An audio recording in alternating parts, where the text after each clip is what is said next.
What's up, man? SmugTV. We here with your boy T-Robe. How you doing, brother? What up, what up, what up, what up? How everybody feeling out there, man? Yeah, you about to do the little improv tonight, right? Yes, sir. Yes, sir. Yes, sir. Okay, so you a comedian, right? Yes, sir. Been one for 16 years. 16 years. It's my 16th season doing comedy. And finally headlined at the Pittsburgh Improv. This is my second time headlining here, actually. I did it 2 years ago. And basically make sure the national comic puts you in the system to headline at other comedy clubs, such as all the improvs, the Funny Bones, Laugh Factories, things like that. So I've been doing it for a minute. Okay, so you be putting in work, right? Yeah, man. You know it. Okay, so what's your goal with the comedy? Well, basically to make it to where I gotta be, and as far as like making it there, and there's no time on it. You know what I mean? There's no time for making it where I need to be. Basically, to be consistent and to have longevity in the game. There's a lot of comics who get in this game and you're like, damn, where the hell they at? Like 2 years later. You know what I mean? So that's one of those things you want to have longevity in the game. Stay consistent. Keep trying to come up with new material. Keep trying to stay fresh and stay on top. Because everybody's scratching the claw to get your position. So that's where I want to be at. I want to be the best comic I can be for who I am and whatever that's worth to somebody, to make them forget about the problems and the stuff they're going through on a day-to-day basis. So that's what I want to do with it. I mean, like movies and all that come with it. I just want to grind on the comedy, man. The comedy is who I am, a true stand-up. I'm not in this to be an actor. I'm not in this to be anything else but a stand-up comic. Be on stage with the mic. That's it. Like, what gives you motivation to be a comedian, to do stand-up comedy? Motivation for me, man, basically it's my outlet, it's my therapy. I mean, I think a lot of comics have a lot of depressive issues and the things that they may be going through in their personal lives. And when I'm on stage, it's my outlet. It's my therapy. I will never, and maybe this is just me personally. I'll never sit down with somebody one-on-one and really explain to them my life.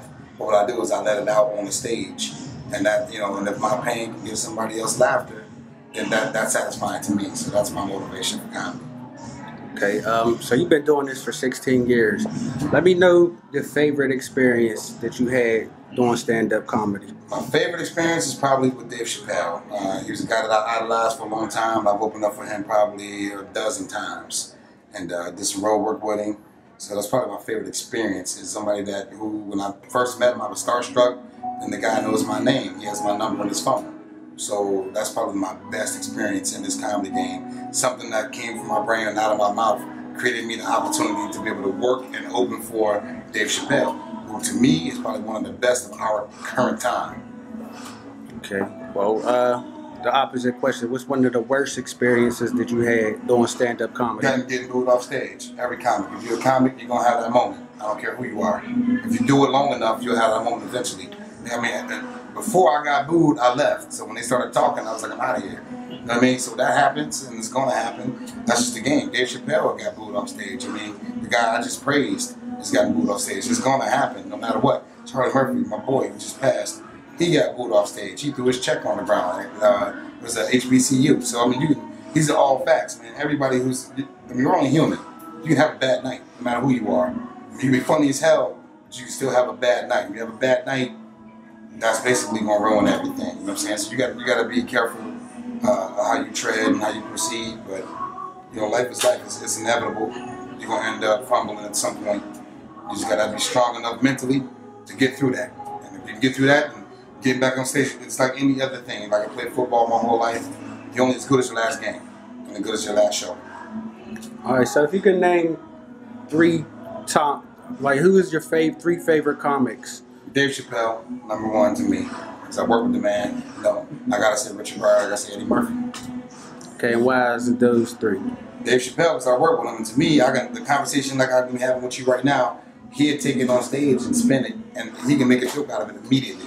That to me is dope. To be able to take what we just talked about on stage, whereas me, I gotta overanalyze. I gotta sit down and write it out, think it out, and say it to myself. I'm like, oh, is this funny? And then take it on stage at an open mic. He'd take it on stage in front of 3,000 people, this exact interview, and spin it into comedy. That's genius. That's something that everybody doesn't have. That's a gift. You know what I mean? To be able to spin something that just came up, you know what I mean, and make that comedy, that's so dope to me. So So what you got any words of wisdom to any inspiring comedians that's trying to keep writing, get on stage as many times as you can a week. If you're not on stage at least once a week, you really ain't serious about your game. Don't worry about the money. If you chase the comedy and not the money, basically it's gonna end up coming to you full circle. I've been doing it for 16 years. I'm still not famous, but I'm headlining my hometown club. So that, to me, that makes me a big deal. I'm the first black comedian from Pittsburgh to headline the Pittsburgh Improv. I did it once, and it's my second time doing it. That's a fact. That's the truth. No other black comedian from Pittsburgh has headlined the Pittsburgh Improv except for me. And I'm not saying that I'm dope. I'm just saying that I did it for 16 years, so I deserve it. Word. I deserve it. I mean, if you do anything for 16 years, you should be dope at it. You lift weights for 16 years, you should be a bodybuilder. You fry fries, you should be the manager at McDonald's. You know what I mean? Anything for 16 years you do for 16 years, you should be dope at what you're doing. If not, you shouldn't be in it for 16 years. You should have been left and found something else. Maybe that's not your calling. Maybe that's not what you're supposed to be doing. So that's how I feel about that. A lot of times, comedy and hip hop, transpire, cross paths with each other. Like, how do you feel about that? I think every rapper want to be a comedian. Every comedian want to be a rapper. It's like every ball player want to be a rapper. Everybody want to be that person. Like, when I'm back here listening, I got my Bluetooth speaker right here. When I'm back here listening, I listen to straight hardcore hip hop to get me fired up over it. I mean, I love hip hop. You know what I'm saying? Like, that's what makes me that. Like tonight, I come out to KRS-One, step into the world like that, because that's who I am. You know what I'm saying? Like, and that hip hop inspires everything. Music is everything. It's the beat of life. It's what you march to in life. So that's dope to me. All right. At one point of time, from my understanding, they were saying like comedy was kind of dying, as far as stand-up comedy. Yeah. How do you feel about that, as far as like where it's at now, opposed to? I think comedy is live right now, especially in the Pittsburgh area. There's so many comics, so many outlets to do comedy at. You can find an open mic any night of the week. Pittsburgh Improv is thriving. There's about to be another comedy club opening up, I believe downtown somewhere. I got the word on that. Comedy right now, Dave Chappelle put it back on the map. He has 2 Netflix specials out that they gave him $60 million for. You get $60 million for 2 hours worth of comedy, just by what comes out of your mouth, you win in the game. Everybody's paying attention to comedy right now. So I think comedy's thriving right now. Comedy's one of those things that if I can get on stage and talk for an hour, like I'm going to do tonight, and I can make you forget about your pain, your bills, your problems. You ain't thought about none of that. Then I did my job. So comedy's definitely thriving and alive right now. And it's one of those things that I'm fortunate to be a part of right now.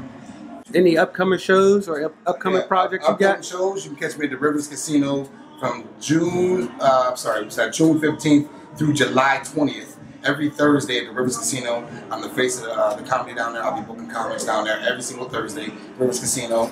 And I have several events that I'm doing. If you get on my website, it's comediantrobe.com. You can check me out and see where I'm going and follow me. All right, so T-Robe, we're going to wrap it up. Okay. You know what I'm saying? Let the people know your contacts and all the information. Everything on social is T.Robe Comedy. You can hit me on T-Robe Comedy on Instagram, on Facebook, T-Robe Comedy. On Facebook it's T-Robe. That's my fan page. T.Robe Comedies on Instagram. T.Robe Comedies on Twitter. So you guys tweet me, I'll twat you back. Shout out to SmugTV. It's your boy T-Robe, man. Represent and support 100. SmugTV, 1, 2, explode. Get shot, get shot. Salute the Pittsburgh Derrick. I do everything. Smugged out. Watch and subscribe.